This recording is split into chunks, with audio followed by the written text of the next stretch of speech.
My name is Jaclyn Conner, also Jaclyn Conner. I go by that name as well. And I am the Associate Dean of the Executive MBA program at the Goizueta Business School at Emory University.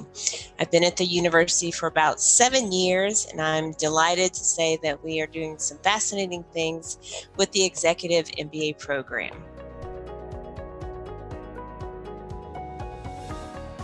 Yes, so we're excited to have the Roberto C Goizueta Global Classrooms on campus now here at Emory.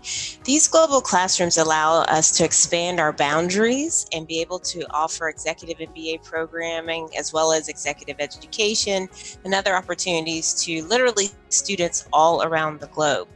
We were really looking for a learning environment and atmosphere where we could expand not only the knowledge that we provide at the school, but really expand our outreach to students and be able to provide a virtual learning experience that was really unique and different as far as being able to incorporate other educational technologies and tools into the learning experience. And so we were very grateful to the Goizueta Foundation and the Goizueta family to be able to provide us a grant in order to be able to construct these global classrooms.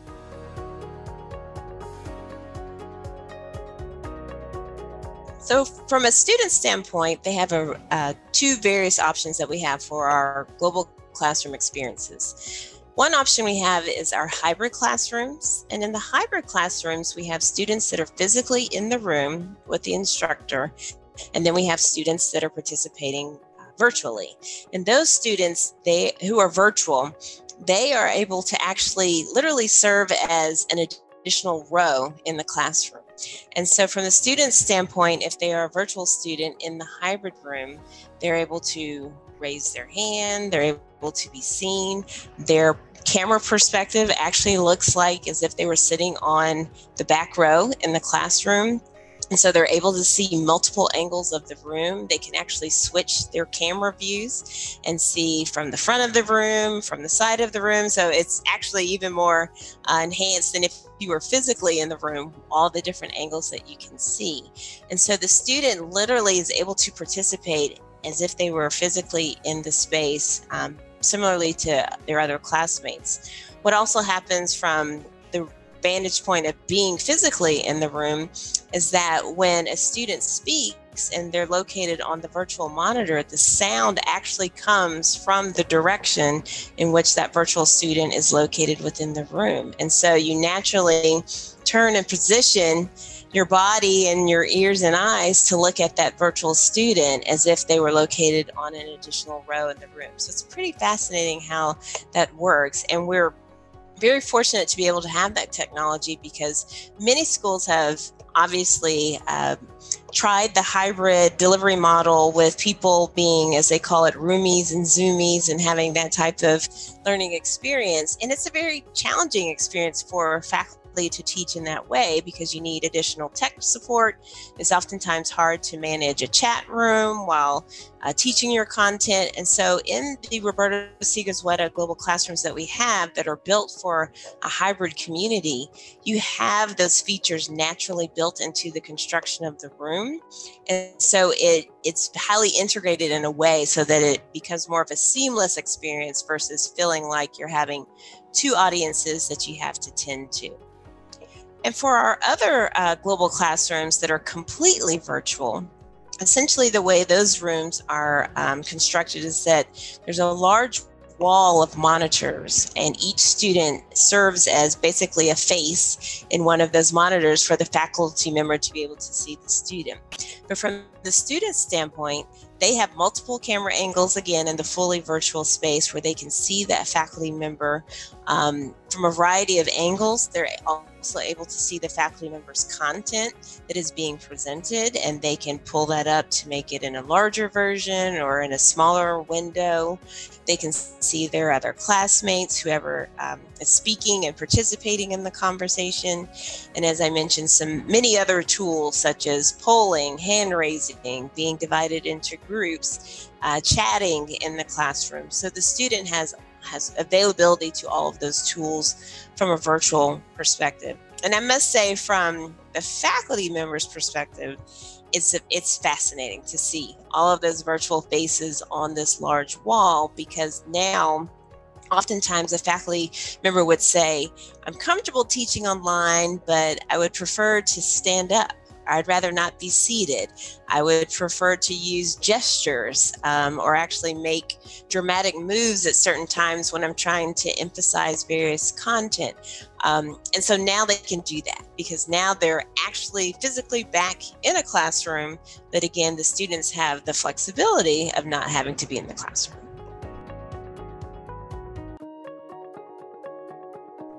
So the goal of the Roberto C. Goizueta Global Classrooms is literally to provide executive education and executive MBA education, to students anywhere in the world at a variety of points and time zones that we can offer. And the beauty of that is that we're no longer bound by geography. It's very important to be able to offer education to anyone in the world, but then also to expand networks and social connections between students, faculty, as well as staff.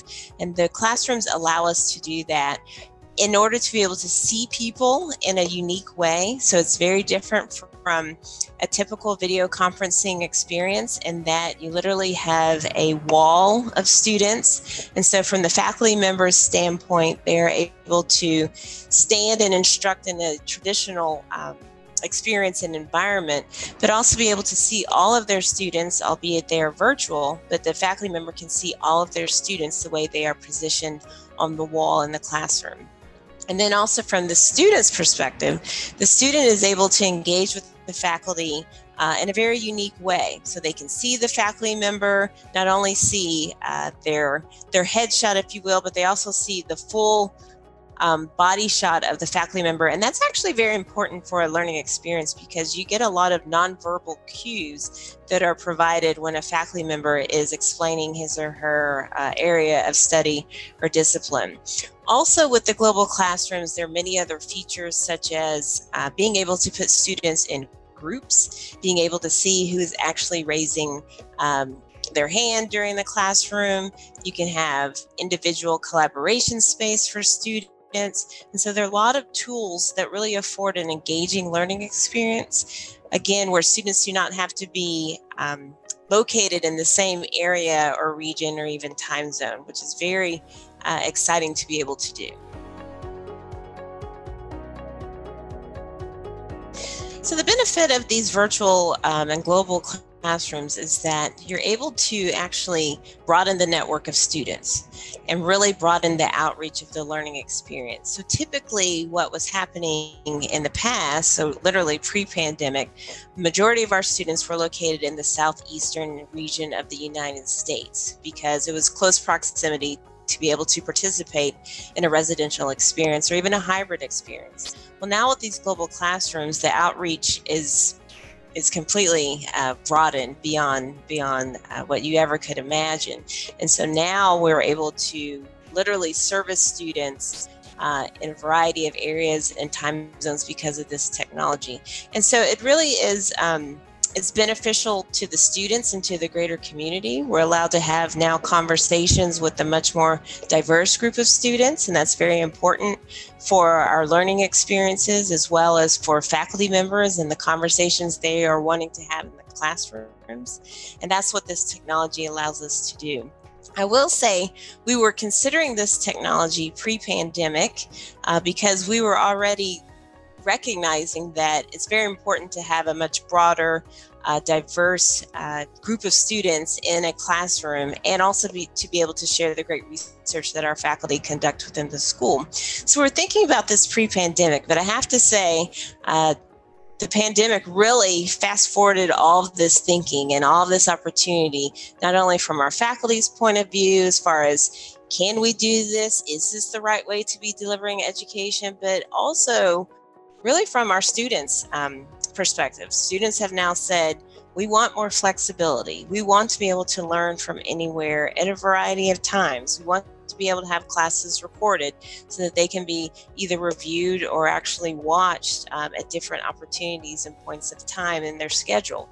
And so the world has changed. We're recognizing that we have to stop saying, well, when will we go back to the old normal? The normal has forever changed, and we're willing to embrace that and accept that and really explore what that means for all of us in a positive way. The pandemic at the Goizueta Business School obviously was challenging, as everyone experienced in the entire world. It was really looking at what we do well, how do we make sure that we maintain a consistent level of education and delivery of education while dealing with the challenges that everyone was facing, a lot of unknowns, recognizing that at certain points in time, people were going to be ill. How do you prepare for that? How do you have sustainability? How do you accommodate that? And we really worked well as a team. We had outstanding leadership at our university, as well as the dean within the business school. And so we were able to pivot very quickly. Some could say you had no choice, so you had to figure it out if you wanted to survive. But I will actually, give our faculty members a strong pat on the back, because they were able to provide a very quality experience quickly, and that is due in part because, as I've mentioned, we were planning to present content in a hybrid as well as completely online space well before the pandemic. So many of our faculty members had already had experiences teaching online, or at least teaching in a hybrid format. And so for a percentage of them to completely transition online wasn't that challenging, because they already had the skills and the tools to do so. For other faculty members, this was definitely an unfamiliar space. And so for those faculty members, we were able to have the Goizueta Online Academy developed for them. And so our internal instructional designers did a fabulous job working with our faculty members to be able to get them up to speed quickly, but then also really working with them to take advantage of this opportunity and of all the online tools that are out there. And I will say, now having gone through that experience, many of the faculty members have decided that there will be components of the online experience that they will now utilize in their face-to-face learning sessions. And so really they've taken advantage of that learning opportunity and being able to consider other options just to be really just enhance what they were already doing very well. And so I think we're going to see that shift naturally, that people have changed the ways in which they engage. People are quite comfortable communicating, socializing, learning in virtual models. And so we'll be able to incorporate that into our residential learning experiences. But I will say Emory University handled the pandemic very well, thanks to our dedicated teamwork, ability to collaborate, and strong leadership within the university and within the school. I am very passionate about online learning. I've been in the online learning space for over 20 years and have always been pushing for online learning opportunities, for using educational technologies for learning. And so I am actually very excited about this experience and what has happened. It was funny when the pandemic was happening and we were in March 2020 and everyone's trying to figure out, what does this really mean? And we were all packing up because we're all getting ready to leave school, not knowing how long we were all going to be displaced. And someone came through the hallway and actually said to me, well, I bet you're happy that we're all going online. And my response was, well, obviously I didn't want to have a global pandemic. That was never my wish. But I am delighted that people now have been exposed to other modalities of teaching, of considering other options for engaging with students, especially working professional students and adult learners. I think adult learners are very open to this mode of communication. With global businesses taking place, many people are leading virtual teams. That's not going to go away. It's only going to be enhanced. And so I personally am delighted that we're able to now utilize this technology more, that it's well adopted, and that we can take advantage of what we have to offer, but also being mindful of, let's not completely do away with some of the great traditions that we had pre-pandemic.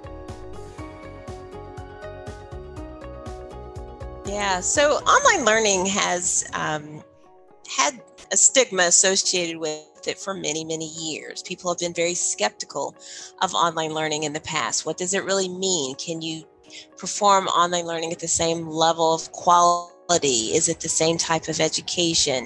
It's not the same as face-to-face. And I will say there are different times where you need to use different technologies to reach a certain outcome. So you have to make those choices and decisions, but also in some cases, you need technologies to be able to meet the needs of the people that you are teaching and educating. And so online learning has been around for decades, and people who have been in the space know that and recognize that. But as you can imagine, there are individuals who are just slow to adopt change. Slow to get on board with new things. It's uncomfortable. It's not familiar. And then there's other individuals who have really embraced change and new technologies, and they like to experiment and try other things. And really those individuals become the pioneers in certain higher education spaces to be able to allow for online learning. So I definitely believe in the past there was a stigma associated with it in relation to quality, but I think the pandemic has shown that you can deliver content, whether it's learning, whether it's entertainment, whether it's social gatherings. You can do these things in a variety of ways, and I really believe that the next generation of young learners are going to show us even more than what we're ever seeing, have ever seen before, and what we're even seeing right now. So there's a lot more to come in this space, and I think we just all need to buckle up and get ready for the ride.